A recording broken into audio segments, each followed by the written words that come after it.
Good afternoon. Welcome to the Midday Mull for Friday, the 12th of September. Sitting out in a beautiful spring garden. Pity you can't smell some of the flowers with the beauty of the garden, but some of the noise of the suburbs.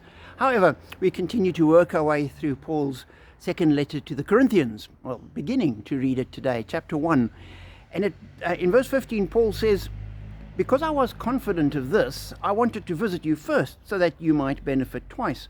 I wanted to visit you on my way to Macedonia, and to come back to you from Macedonia." And then a couple of verses later, in verse 23, Paul writes, "I call God as my witness, and I stake my life on it, that it was in order to spare you that I did not return to Corinth." And as I read that, I thought, here is Paul planning to go to Corinth, and has this wonderful idea: I'll go to Corinth, and then go to Macedonia, and come back to Corinth. And the whole plan fits so well, and then the plans change.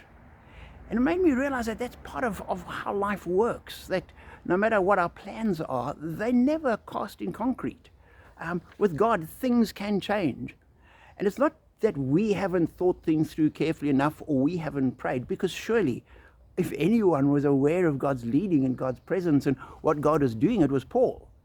And yet even he changed his plans. And so, as we go through life, we sometimes find it frustrating when our plans don't work out, when we plan something and it doesn't happen, or when we have to do something differently. We think, oh, if only. But that's just how life is. And it doesn't mean that if we planned to do something and we prayed about it and we were going to do it, and then it didn't happen, that God had removed his blessing from it. Because with Paul, he was doing what God wanted. He was being used by God the whole time.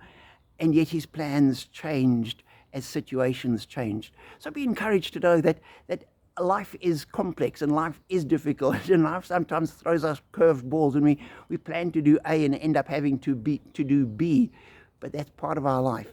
And God is still present with us. God still works in us. And we are still blessed.